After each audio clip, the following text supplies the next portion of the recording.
89,1 Realita FM Pamekasan.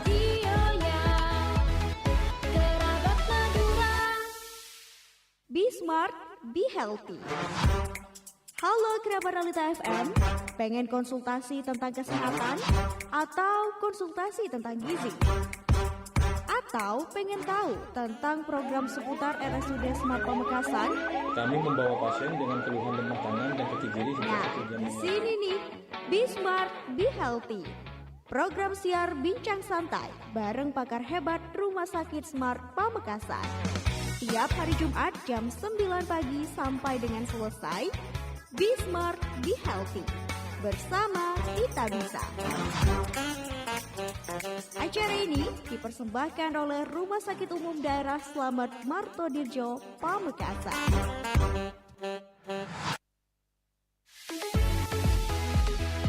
Delapan 89,1 Realita FM Pamekasan.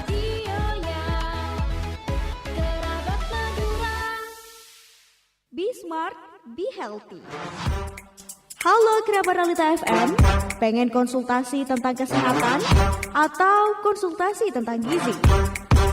Atau pengen tahu tentang program seputar RSUD Smart Pamekasan? Kami membawa pasien dengan keluhan lemah tangan dan kaki kiri sejak 1 jam. Di sini nih, Be Smart, Be Healthy. Program siar bincang santai bareng pakar hebat Rumah Sakit Smart Pamekasan. Tiap hari Jumat jam 9 pagi sampai dengan selesai. Be Smart, Be Healthy. Bersama kita bisa. Acara ini dipersembahkan oleh Rumah Sakit Umum Daerah Slamet Martodirjo, Pamekasan. Assalamualaikum warahmatullahi wabarakatuh. Selamat pagi untuk seluruh kerabat Realita dimanapun Anda berada. Saya Uda Clarissa kembali menyapa Anda kerabat, tentunya dalam rangkaian program Talk Show edisi hari ini di 7 Oktober 2025 dalam rangkaian Smart Health. Dan untuk formasi 1 jam ke depan, Uda Clarissa akan menemani Anda tentunya dengan pakar-pakar hebat dari dunia kesehatan, kerjasama dari Realita FM dengan Rumah Sakit Umum Daerah Slamet Martodirjo, Kabupaten Pamekasan. Dan untuk kerabat Realita, selamat pagi dan selamat menjalankan aktivitas dimanapun Anda berada. Edisi hari ini di Selasa 7 Oktober 2025 selama formasi 1 jam ke depan kita akan sama-sama berdiskusi dan belajar bersama tentang bagaimana tema yang kita angkat pada pagi atau siang hari ini. Ya, kita ingatkan kembali selain bisa disimak via streaming YouTube Realita Official, Anda juga bisa menyimak kami di siaran TikTok Realita Official dan frekuensi 89.1 Realita FM. Ya, kerabat Realita, langsung saja kita punya tema pagi hari ini tentang mengenal gangguan pasca trauma atau PTSD, yakni Post Traumatic Stress Disorder, bersama dengan narasumber kita. Di studio pada pagi hari ini ada Dr. Indriana Lestari Ningtyas, spesialis kejiwaan, spesialis kedokteran jiwa. Ya, dokter, kita sapa dulu ada Dr. Indri yang pada pagi hari ini sudah bersama dengan Ayu di studio. Assalamualaikum, selamat pagi Dr. Indri. Selamat pagi Mbak Ayu. Bagaimana kabarnya hari ini, Dok? Alhamdulillah, semoga selalu sehat. Alhamdulillah. Dokter, kita punya tema tentang PTSD. Nah, ini akhir-akhir ini memang kita di media sosial tuh banyak sekali ya, Dok, yang menyampaikan dikit-dikit punya kecemasan, punya gangguan kejiwaan dan segala macam. Nah, ini sebenarnya dokter, kita akan bahas salah satu gangguan kejiwaan yang ada dan namanya adalah PTSD. Nah, kita pengen tahu seperti apa sih dari sisi kedokteran medis begitu tentang PTSD ini. Silakan dokter, mungkin bisa memberikan gambaran awal apa sih PTSD itu. Oke, sebelumnya boleh ya saya menyampaikan secara garis besar gangguan kejiwaan itu dibagi menjadi dua, yaitu psikotik dan neurotik. Psikotik itu hendaya berat dalam menilai realita, sehingga pasien-pasien seperti itu kadang dikatakan ODGJ berat, ya berat ya, karena sudah tidak realistis lagi tentunya. Nah, kemudian yang satunya adalah neurotik. Neurotik itu ada kecemasan, depresi, atau mungkin gangguan penyesuaian dan lain-lainnya, termasuk PTSD. PTSD di sini masuk dalam gangguan neurotik ya. Sehingga begini, saya juga perlu menyampaikan ini ya. Kadang-kadang pasien kita itu malu untuk datang ke poli jiwa karena nanti dibilang gila. Padahal kan tidak semua orang yang ke poli jiwa itu gila. Gila itu yang dikatakan psikotik tadi. Ya, yang gangguan berat dalam realita itu dikatakan gila. Tapi untuk yang neurotik tentunya kan tidak. Dan ini perlu penanganan lebih lanjut supaya tidak berkelanjutan, nanti mungkin juga bisa nyebrang ke arah psikotik jadinya. Sehingga jangan ragu, jangan malu untuk datang ke poli jiwa. Ya, terutama pasien-pasien yang neurotik. Nah, untuk PTSD itu sendiri sebenarnya saya mengangkat topik ini karena berkesesuaian dengan tema dari Hari Kesehatan Jiwa Dunia 2025 yang mengangkat tema tentang penanganan kesehatan mental pada pasien-pasien dengan bencana dan suatu hal yang katastrofik begitu.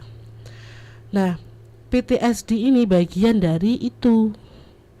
Nah, apa sih PTSD itu? Yaitu Post Trauma Stress Disorder. Ya, dikatakan disorder karena dia sudah mengganggu fungsi dia sehari-hari, mengganggu fungsi pekerjaan, mengganggu fungsi sosial, dan termasuk mengganggu aktivitas daily livingnya sehari-hari. Maka itu dikatakan disorder. Dan kemudian masalah-masalah apa sih yang bisa membuat PTSD?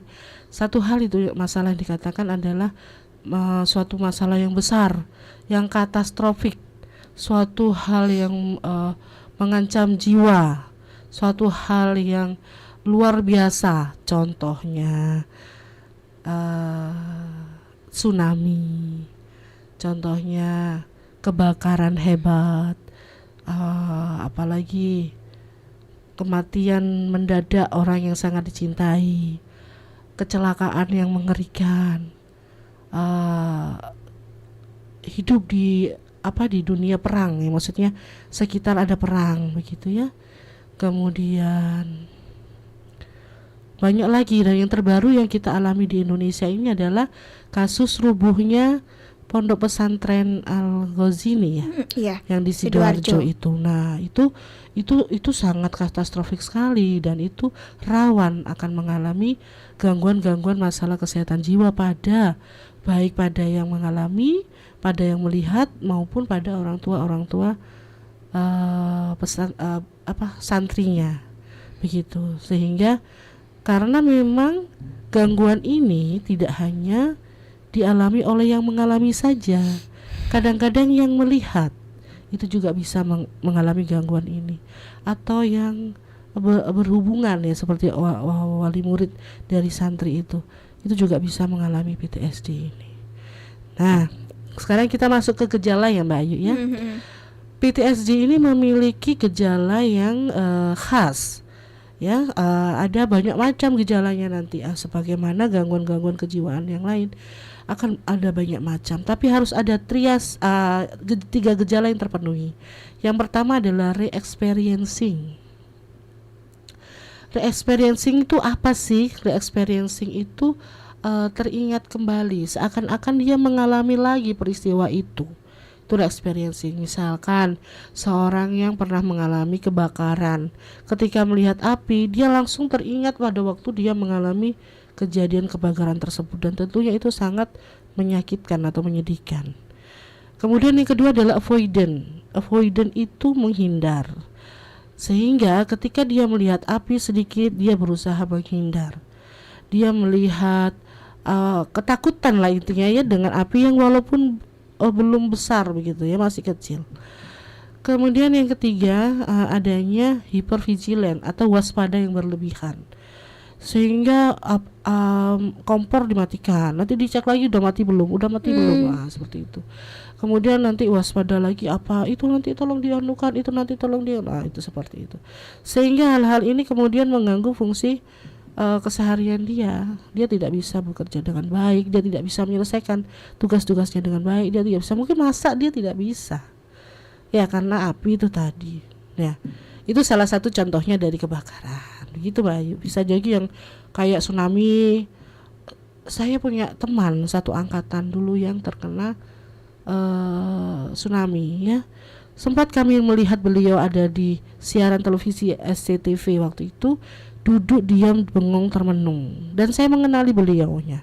Tapi begitu dicari kita tidak menemukan, ya nggak tahu kemana. Sampai sekarang tidak tahu. Jadi kita anggap beliau meninggal. Padahal waktu itu saya juga melihat. Nah, duduk diam terbengong itu bisa jadi merupakan apa namanya ya, numbing itu. Nah, itu juga khas pada gangguan PTSD. Jadi kayak orang bengong termenung, kayak orang shock gitu ya. Nah, itu juga bisa.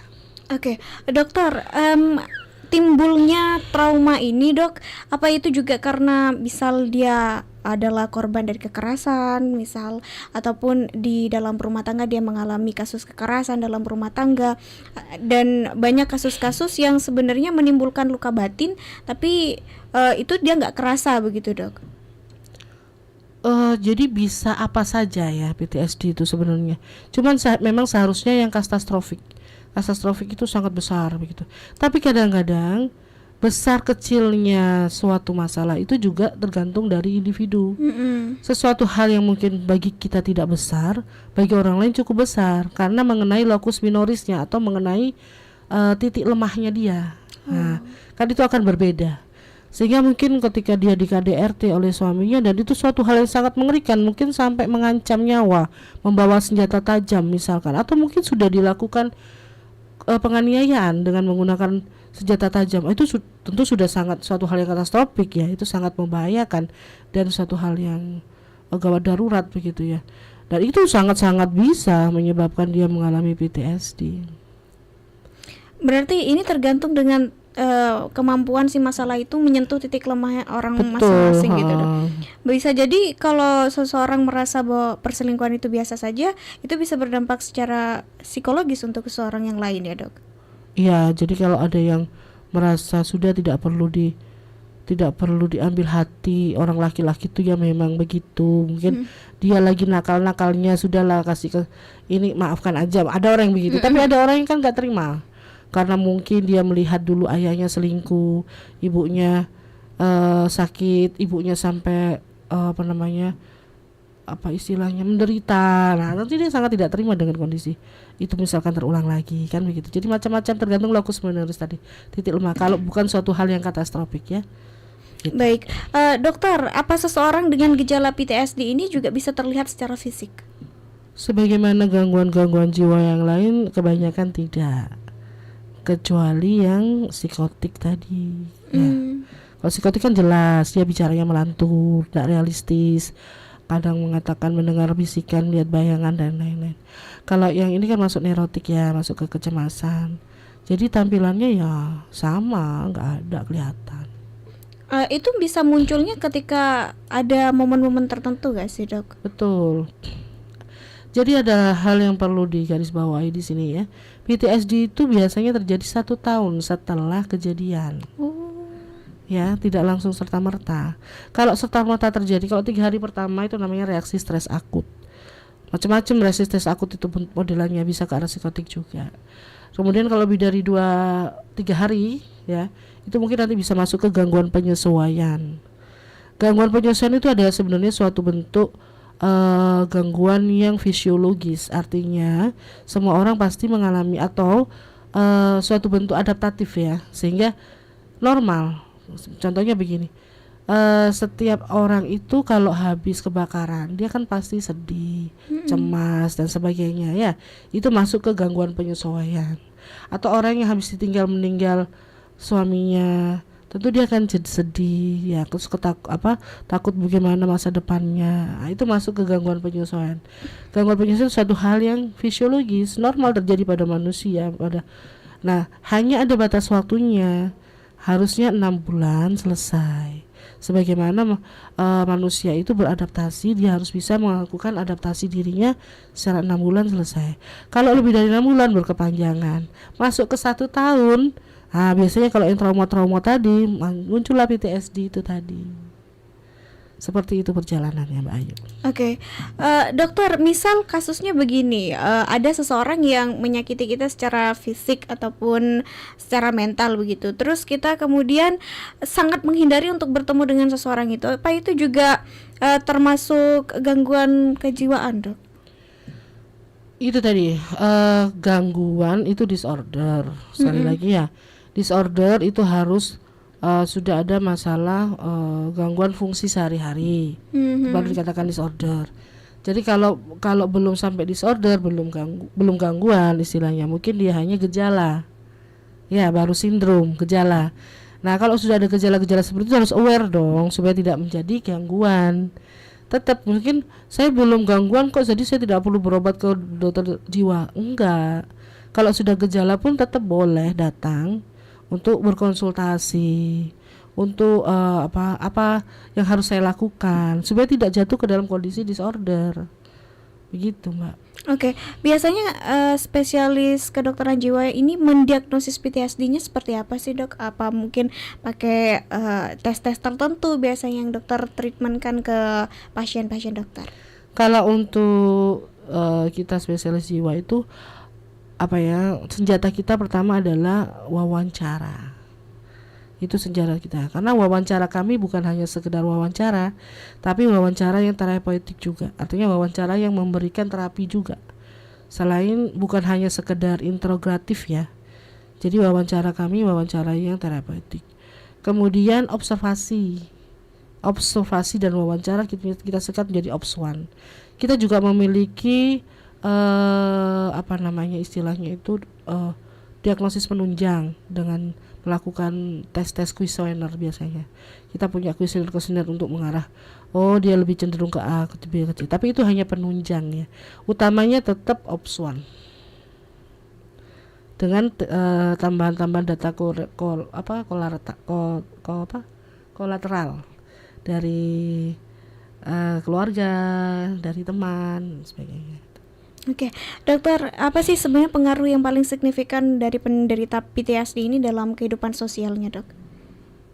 Iya, tentunya dia tidak akan mampu melakukan aktivitasnya dia dengan baik. Misalkan pekerjaannya jadi tidak terorganisir dengan baik, ada yang tidak selesai. Kemudian dia akhirnya mengganggu yang lain, kayak misalkan, nanti kalau berhubungan dengan ini aku nggak mau loh ya. Aku nggak bisa, aku nanti begini. Akhirnya temannya kan menjadi istilahnya harus berkorban untuk dia. Ya kan tentu sangat tidak mengenakan begitu, Mbak. Oke, untuk bentuk pengobatan sendiri atau penyembuhan yang biasanya diberikan kepada pasien seperti apa, dok?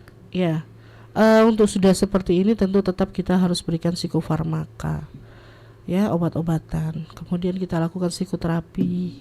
Psikoterapi itu banyak macamnya, banyak jenisnya. Ada yang psikoterapi suportif aja, ada yang kemudian berbentuk CBT, cognitive behavioral therapy, ada yang trauma healing bisa, atau terapi reality. Terapi banyak cara yang bisa kita lakukan nantinya. Oke, boleh cerita nggak sih, dok, pengalaman selama ini bertemu dengan pasien-pasien PTSD itu seperti apa? Yang mungkin dengan kadar ada yang ringan sampai yang paling berat.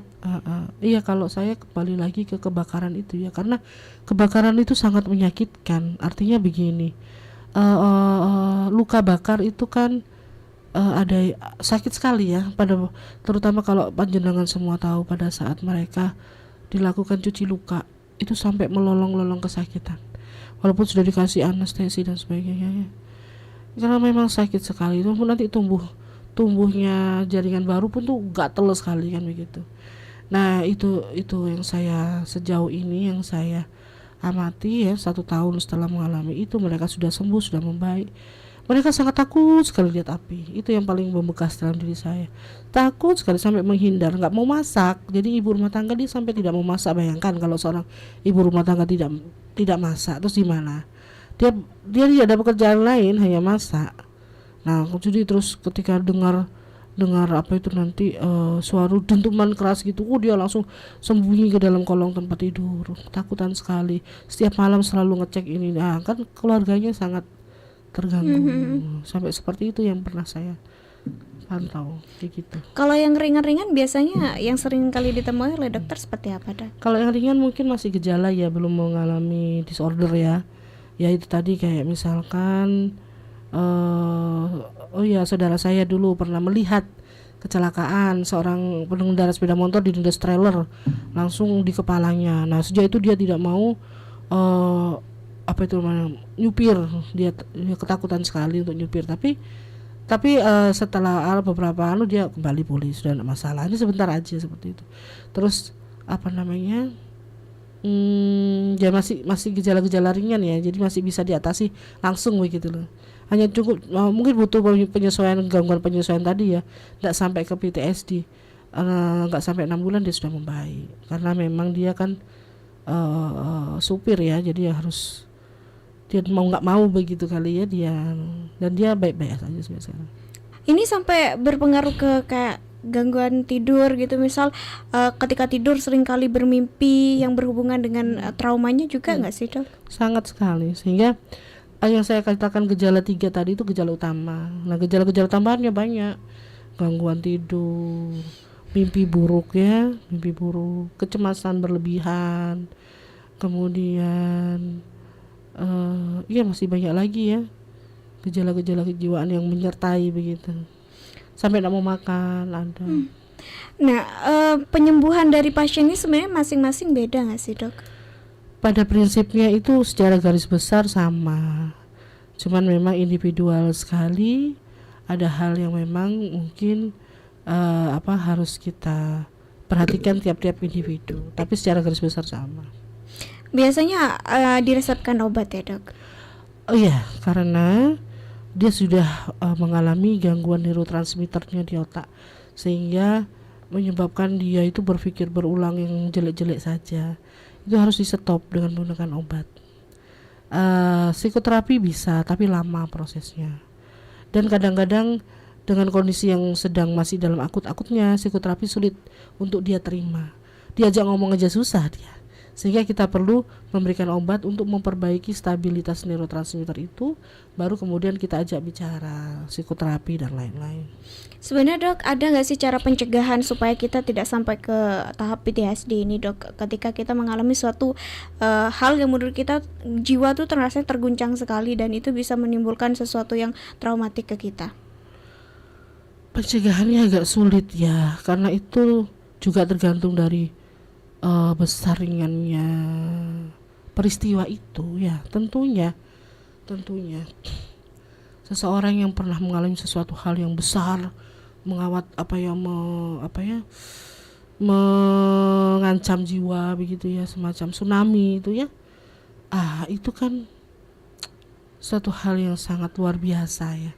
Tapi itu bukan istilahnya, kita bukan pencegahannya, tapi tergantung juga dari kepribadian seseorang, tergantung juga dari bagaimana coping mekanismenya dia dalam menghadapi masalah, tergantung juga dari support dari lingkungannya. Nah, yang paling penting ini adalah support dari lingkungan ya, karena support dari lingkungan ini ternyata sangat berperan besar. Artinya begini, mungkin seperti kita begitu ya, menghadapi kondisi awal-awal mereka dalam kondisi akut, kita nggak usah lah ngomong banyak lebar kayak sabar ya, kamu harus sabar, sudah nggak apa-apa kok. Nggak bisa begitu.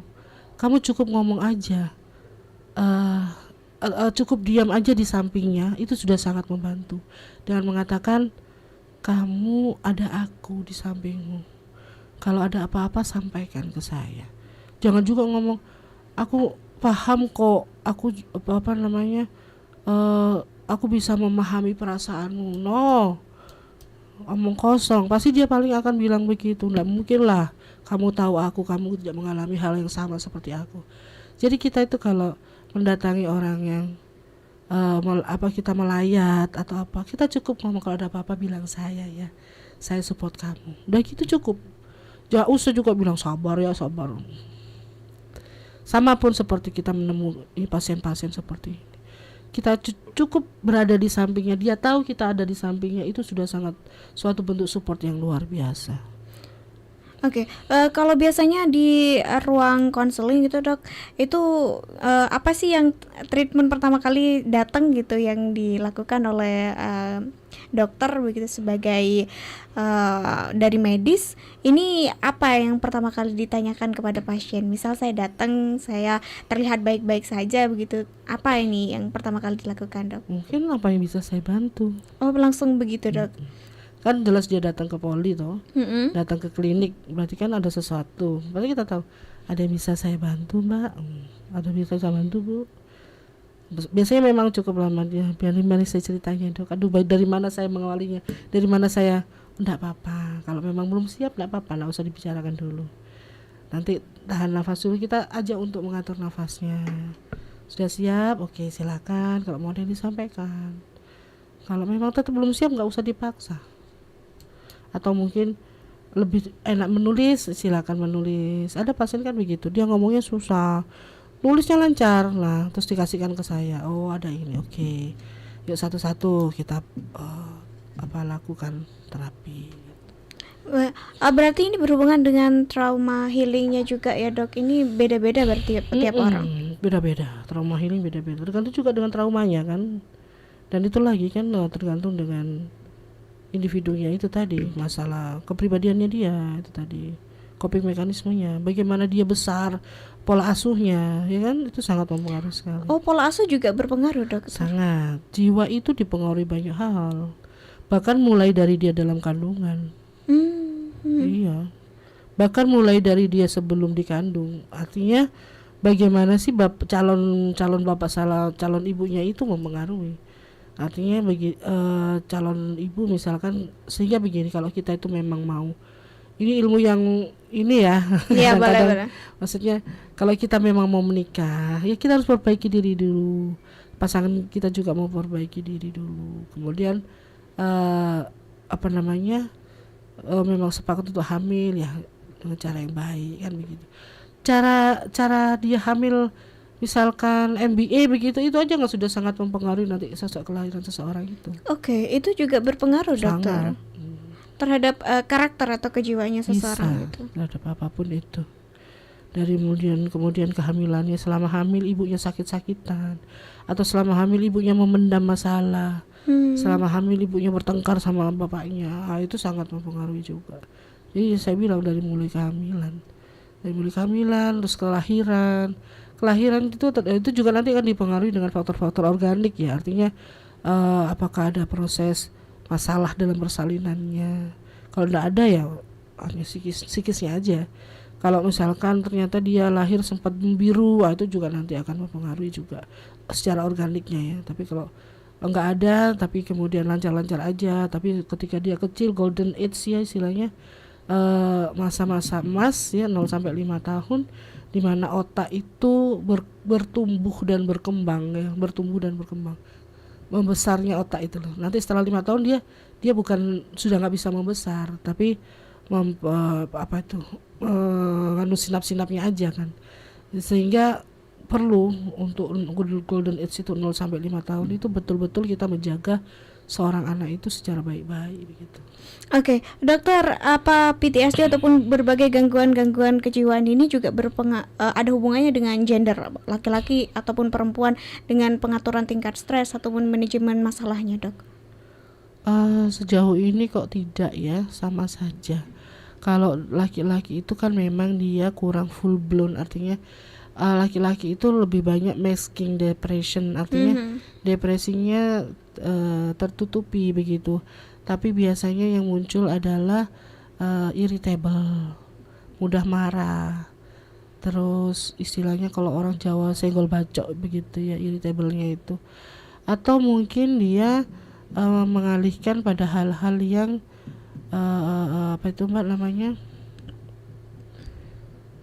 adrenalin itu loh, satu hal yang memicu adrenalin. Nah, itu kita bisa cari tahu ada apa, itu bisa. Cuman kalau mau ditanya tentang PTSD sama aja. Kalau laki-laki terutama yang tentara di medan perang itu juga kasihan ya, ketika dia melihat temannya ditembak mati atau Banyak sekali masalah-masalah kejiwaan yang bisa terjadi. Oh, berarti pelaku-pelaku seperti tentara-tentara itu juga punya kans lebih besar untuk mengalami Sangat. Karena PTSD ini ditemukan juga dari tentara-tentara ini. Awal mula terdiagnosis, awal mula ditemukannya. Oke, untuk umur dok ini juga pengaruh nggak sih dok? Misal di tingkat umur tertentu seorang mungkin mencapai kedewasaan dalam berpikir dan sebagainya, itu juga berpengaruh terhadap manajemen emosi dan masalahnya. Ya, kalau umur berpengaruh. Kalau anak kecil dia belum bisa mengekspresikan perasaannya, sehingga yang muncul adalah gejala-gejala fisik biasanya. Sakit perut lah, kemudian nggak mau makan ya, sama. Jadi hal-hal yang tidak sesuai dengan garisnya gitu. Gejala yang muncul itu kalau pada anak-anak. Karena mereka belum bisa memahami dan belum bisa mengekspresikan dengan baik dengan kata-kata apa yang mereka alami, sehingga keluhan fisik panas gak turun-turun itu bisa pada anak kecil. Nanti orang bilang sawanen gitu kali ya. Jadi ada kemungkinan mungkin dia kangen sama ayahnya, itu kan bisa, atau dia pernah habis mengalami sesuatu hal yang membuat dia kaget, bisa. Oke, dokter, kalau dengan pasien-pasien dengan kekerasan seksual menjadi korban, nah ini dia kan dikatakan berpotensi juga untuk suatu saat bisa jadi pelaku kalau tidak tertangani dengan baik. Nah ini sebenarnya dari sisi kejiwaan seperti apa sih dok? Iya, ini melenceng ini. Nggak apa-apa. Memang dikatakan bahwa pelaku dulunya adalah korban. Itu memang khas di jiwa, dan apalagi masalah-masalah penyimpangan seksual. Ya, itu memang betul. Mekanismenya bagaimana? Mungkin ke arah begini. Saya dulu pernah menangani beberapa anak kecil-kecil ya, anak SD. Itu dilakukan sexual abuse oleh tetangganya yang notabene dia laki-laki, punya istri, punya anak, begitu ya. Tapi anak-anak ya, mereka itu tidak paham bahwa itu suatu hal yang tidak baik begitu ya. Jadi ketika saya coba wawancara ya, mereka cerita apa adanya, kayak polos aja, nggak, mereka belum merasakan begitu. Cuman ada satu anak yang saya lihat kok dia nampak murung begitu. Nah ternyata dia ini yang paling utamanya sering dipakai istilahnya. Nah kadang-kadang kan kita nggak tahu ya mbak ya, berhubungan dengan seksual itu mungkin dia merasa sebenarnya dia tidak mau, tapi dipaksa, dibawa tekanan, lama-lama dia merasakan kenikmatan ya. Jadi tapi itu jangan dijadikan olok-olok ya, karena itu hubungannya dengan seksual gitu loh. Lama-lama dia mengalami, sama seperti saya pernah juga dapat anak perempuan, dia itu sering dipakai sama tukang becak begitu ya. Dia masih kelas 10, usia 10 tahun. Akibatnya apa? Dia menjadi hiperseksual loh. Jadi berkali-kali enak gitu, dan berkali-kali dia tuh saya kepingin ini begitu, sampai seperti itu ya, karena mereka akibatnya mereka merasakan satu kenikmatan itu tadi, sehingga kemudian tanpa mereka sadari di alam bawah sadarnya ketika dewasa mereka melakukan hal yang sama, karena mereka mendapatkan pengalaman kenikmatannya dari situ pertama kalinya ya, dari situ. Itu ya apa istilahnya yang mungkin bisa kita hubungkan kenapa kok pelaku dulunya adalah korban, karena mereka belajar seksualnya dari itu pertama kali. Memang susah. Oke, dokter, kita masih akan lanjutkan beberapa pertanyaan lagi, dan kita akan juga jawab beberapa pertanyaan yang masuk ke akun redaksi kami. Jadi jangan kemana-mana, kerabat Realita tetap setia di 89.1 Realita FM, program hiburan dan informasi. 89,1 Realita FM Pamekasan.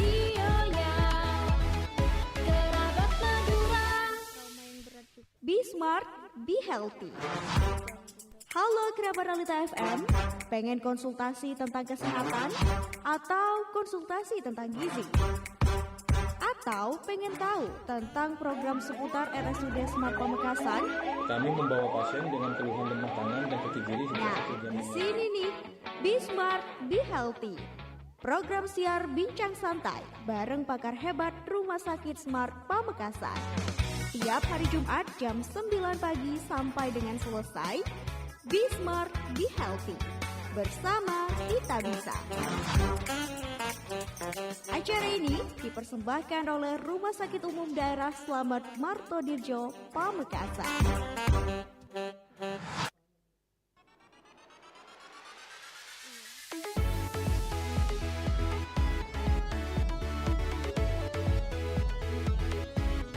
Beragam hiburan, beragam informasinya.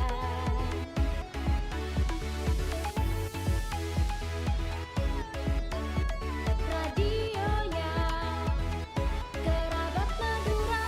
Nanya, tingkat stres itu kayak gimana? Be Smart, Be Healthy. Halo kerabat Realita FM, pengen konsultasi tentang kesehatan? Atau konsultasi tentang gizi? Atau pengen tahu tentang program seputar RSUD Smart Pamekasan? Kami membawa pasien dengan keluhan lemah tangan dan kaki kiri sejak Nah, 1 jam. di sini nih, Be Smart, Be Healthy. Program siar bincang santai bareng pakar hebat Rumah Sakit Smart Pamekasan. Tiap hari Jumat jam 9 pagi sampai dengan selesai.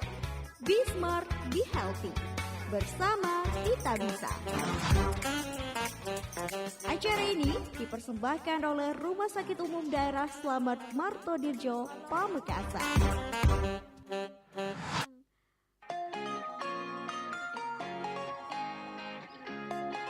Ayo masyarakat Pamekasan, manfaatkan Mall Pelayanan Publik Kabupaten Pamekasan, pusat pelayanan terpadu untuk masyarakat yang lebih mudah, cepat, dan nyaman. Di sini, masyarakat bisa mengakses berbagai layanan publik dalam satu tempat, mulai dari pelayanan administrasi kependudukan, perizinan berusaha, pembayaran pajak daerah, layanan perbankan, PDAM, POS, perpanjangan STNK, perpanjangan SIM, sertifikasi halal, konsultasi hukum, dan layanan lainnya. Semua layanan tersedia dalam satu gedung yang representatif, ramah, dan modern. Tujuan kami adalah memberikan pelayanan yang transparan, efisien, dan terintegrasi demi mendukung terciptanya tata kelola pemerintahan yang baik sekaligus memberikan kemudahan bagi seluruh masyarakat Kabupaten Pamekasan. Mari bersama-sama memanfaatkan fasilitas Mall Pelayanan Publik ini. Mudah, cepat, pasti.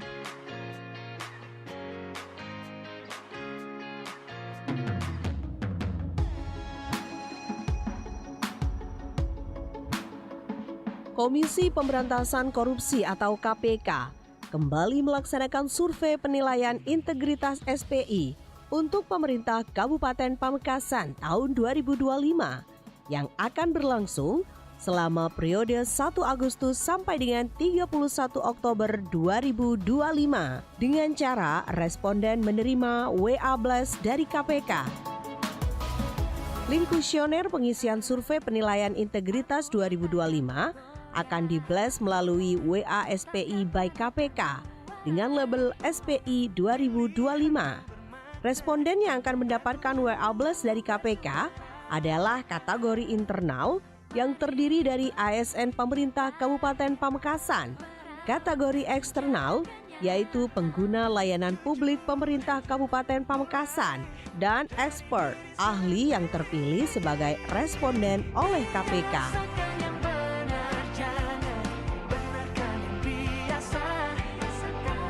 Pastikan juga nama yang Anda terima dalam WA tersebut adalah benar nama Anda. Dan jangan lupa klik isi survei yang terdapat pada pesan tersebut untuk memulai pengisian survei penilaian integritas KPK. Dengan mengisi SPI, Anda turut memberantas korupsi. Berantas korupsi dengan ujung jari.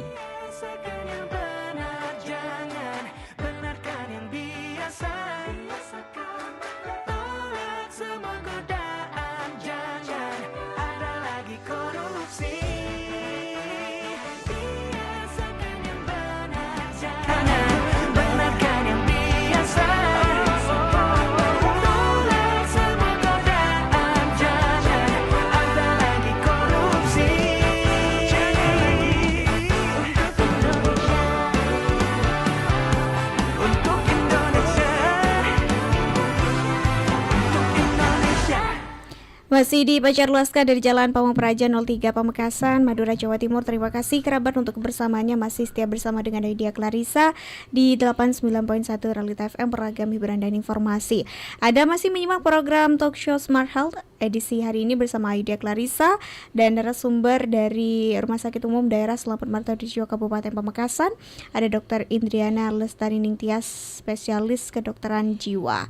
Dan kita akan bacakan beberapa pertanyaan, izin dokter, dari kerabat Realita di rumah yang menyampaikan beberapa keluhan juga. Ada yang menanyakan masalah pribadinya mungkin ini ya. Dan ini kita akan tanyakan langsung kepada Dokter Indri pada pagi hari ini. Dokter, ada dari kerabat Realita bertanya tentang bagaimana sih dok kalau kita itu melihat sesuatu yang seperti kena jin atau indigo. Nah, ini sebenarnya seperti apa sih dari perspektif kejiwaan, dokter?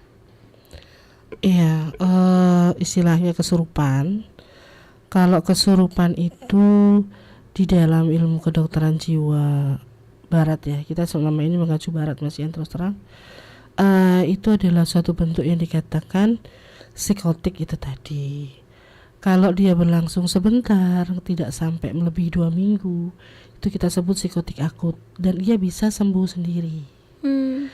Nah, kemudian ada yang kesurupan yang berulang, artinya dalam sehari dia ada mungkin muncul 2 jam, besoknya muncul lagi 2 jam, atau nanti 1 minggu lagi muncul lagi 2 jam.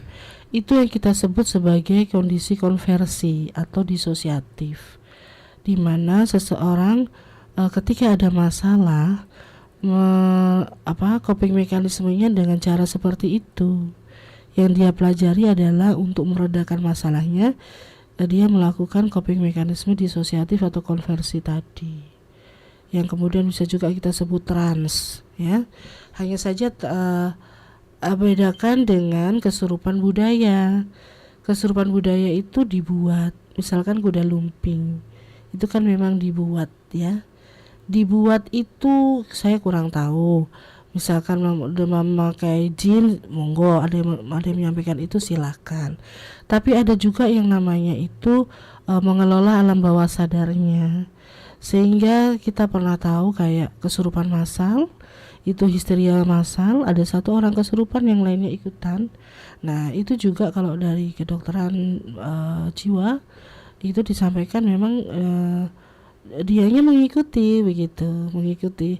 Artinya ketika temannya seperti itu, dia berperilaku yang sama karena merasa terinduksi. Nah, itu seperti itu penjelasannya. Kalau mau dibilang itu adalah masalah jin, tidak masalah. Kita tidak perlu menentangkan ini. Sebagai orang muslim kita juga percaya bahwa kita hidup di alam yang sama dengan jin. Misalkan jin itu mau mengganggu bagaimana silakan. Kalau memang mau datang ke Pak Yai dulu di ruqyah silakan. Tapi kalau tidak membaik ya segera diobatkan. Kan begitu ya. Kemudian kalau yang dikatakan anak indigo itu mungkin dia sering melihat suatu hal-hal yang gaib sejak kecil, bisa melihat makhluk halus begitu. Ada suatu bentukan yang dikatakan kepribadian sisotipal namanya. Sisotipal ini agak aneh, agak nyentrik ya kalau mungkin orang dibilang sebagai dukun. Tapi tidak selalu tampilannya seperti dukun. Ada juga seperti yang sekarang kayak Wijanarko itu. Oh iya, Sarah Wijanarko seperti itu. Jadi kalau penjelasan secara ilmiahnya begitu.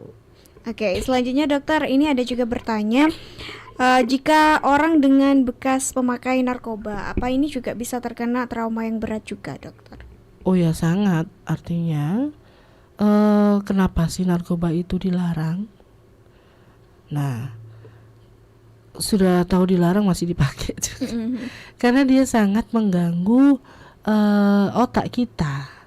Dia bisa menstimulus otak dengan luar biasa, atau dia membuat otak melambat dengan luar biasa, sehingga sangat-sangat mengganggu aktivitas otak, termasuk neurotransmitter di otak. Sehingga para pengguna ini narkoba biasanya kemudian ada yang kemudian mengalami psikotik mengalami gangguan jiwa berat, mengalami halusinasi, mengalami perasaan paranoid, ide-ide paranoid, merasa dikejar-kejar. Banyak gangguan jiwa yang akan mereka alami. Apalagi masalah apa tadi? Pemakai narkoba Akan akan mengalami trauma yang berat juga kan, Dok? mengalami trauma yang berat. Trauma ketika dia mendapatkan suatu masalah, dia coping mekanismenya aja ke obat-obatan.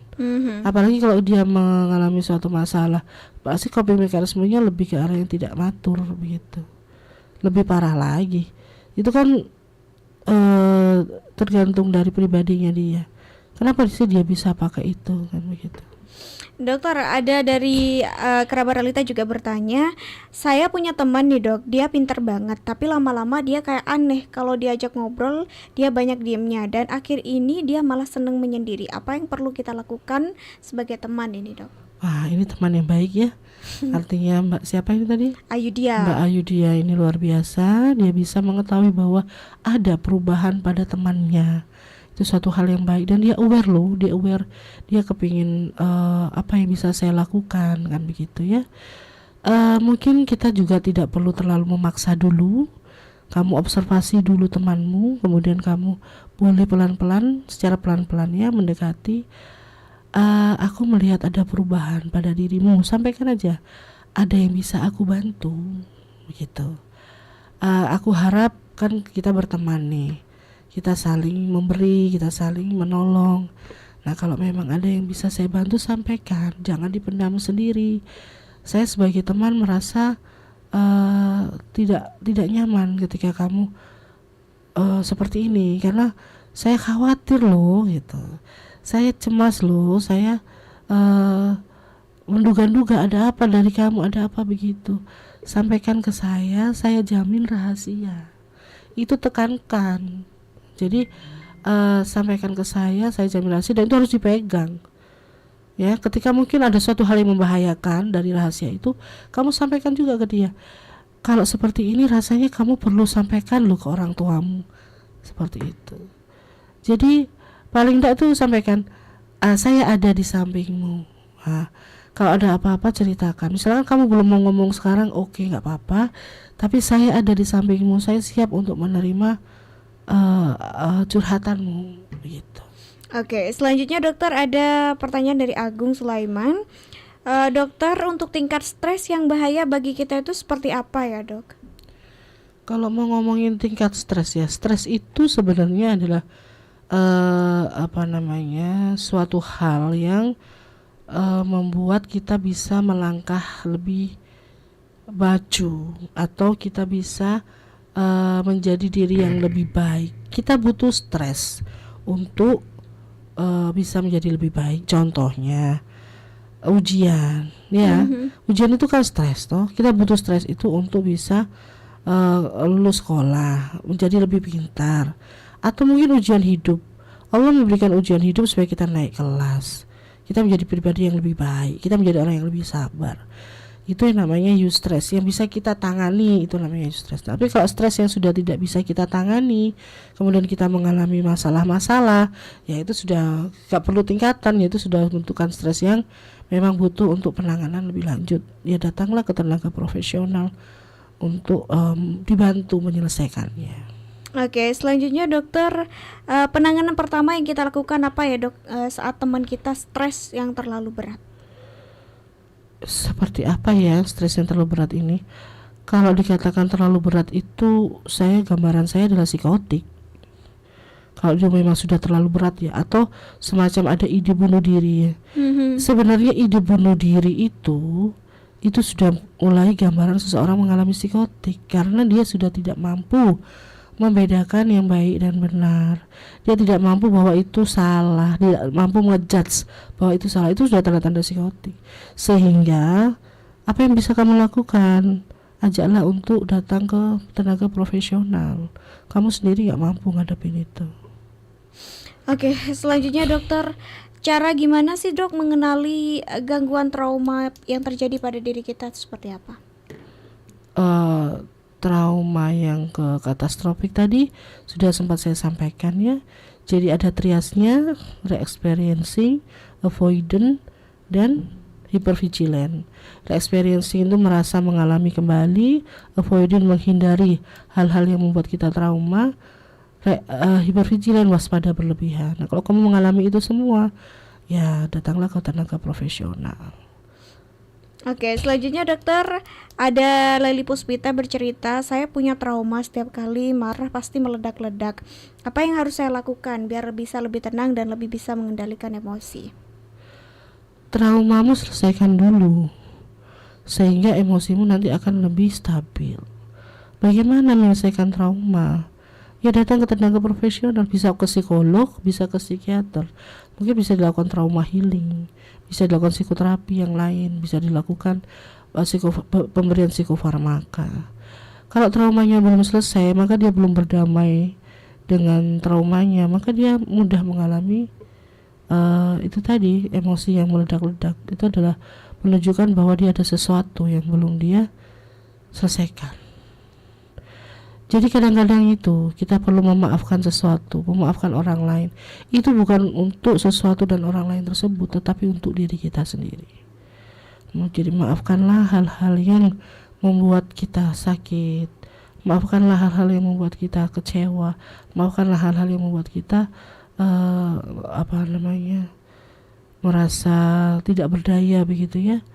Sehingga ketika kita sudah mulai memaafkan, itu semua akan lebih enteng buat kita. Jadi itu semua buat kita, bukan untuk yang lain.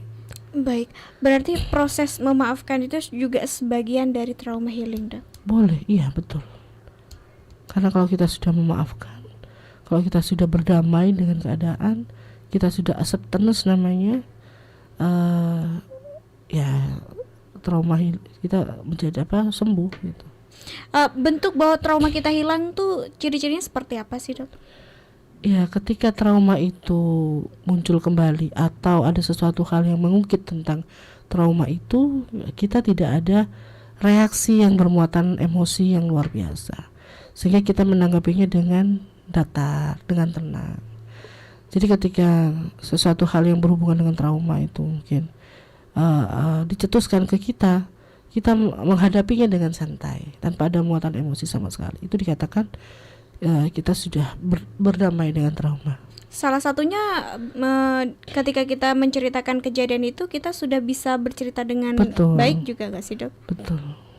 Oke, selanjutnya dari Dwi Anggra ini, Dok, apa anak kecil juga bisa merasakan PTSD ini, Dok?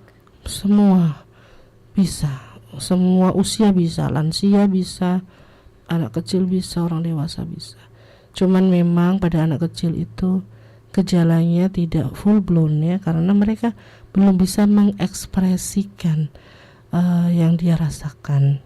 Biasanya larinya ke keluhan fisik, mencret terus, panas gak turun-turun, apalagi sakit perut tak jelas ya, sudah diperiksa ini itu tidak ada masalah.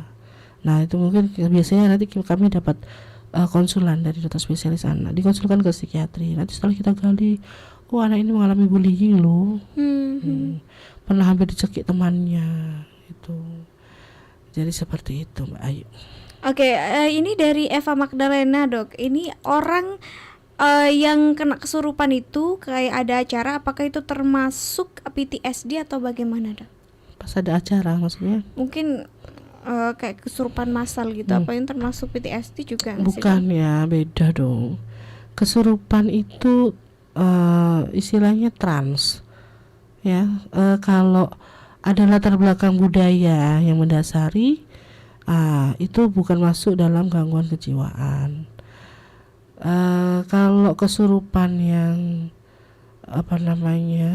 yang massal, itu histeria massal. Mungkin bisa diawali dengan orang yang memang kesurupan ya, dan kesurupan ini disebut disosiatif konversi. Jadi dia itu sebenarnya ada sesuatu, ada masalah, namun dia tidak mampu menyelesaikan dengan baik, sehingga direpresi ke alam bawah sadarnya, kemudian keluar dalam bentuk kesurupan itu tadi. Nah ini dasar dari seseorang yang akan mudah nanti mengalami gangguan jiwa berat. Jadi kalau pada kondisi-kondisi ini segeralah diobatkan. Kalau memang mau diruqyah dulu silakan. Tapi kalau memang beberapa kali kok masih tetap ada, segera diobatkan. Kalau diruqyah membaik, alhamdulillah loh. Tapi kalau belum membaik, segera diobatkan ya. Oke, baik. Terakhir dokter mungkin bisa memberikan closing statement terkait tema kita pada pagi hari ini atau siang hari ini, Dok, serta bagaimana cara kita menanggulangi supaya kita tidak termasuk orang-orang yang mengalami gangguan PTSD ini, Dok. Closing statement apa ya? Soalnya Ya. kan sekarang banyak gitu ya, Dok, ya hal-hal seperti ini. Pastikan kita itu hadir. Ya, pastikan kita hadir. Artinya ketika ada teman kita seperti Mbak siapa tadi, ketika ada temannya nampak ada masalah, pastikan kita hadir. Kita ikut membantu, begitu ya. Termasuk seperti kemarin itu yang Pondok Pesantren Al-Qaus ini itu teman-teman psikolog juga sudah ke sana. Ke wali muridnya juga, ke orang tuanya juga. Nah, itu pastikan bahwa ada yang bisa kita lakukan untuk orang lain. Kalau kita mau mencegah terjadinya PTSD, tentunya sulit ya Mbak, karena banyak faktor yang mempengaruhi. Sedangkan PTSD itu sendiri terjadi juga tanpa kita kehendaki. Artinya masalahnya atau bencananya itu datang dengan tiba-tiba. Tapi yang bisa kita lakukan adalah mengatasinya dengan baik, artinya supaya tidak berkepanjangan. Datanglah ke tenaga profesional, bisa psikolog atau psikiater. Itu saja. Baik, terima kasih Dr. Indriana Lestari Ningtyas, spesialis kedokteran jiwa yang sudah hadir pada pagi hari ini atau siang hari ini bersama kita dalam rangkaian talk show Smart Health. Dan kerabat realita, terima kasih untuk banyak respon yang sudah disampaikan. Ini juga menjadi akhir dari kebersamaan kita pagi atau menjelang siang hari ini. Saya Yudia Clarissa pamit undur diri, stay healthy dan keep positive. Wassalamualaikum warahmatullahi wabarakatuh.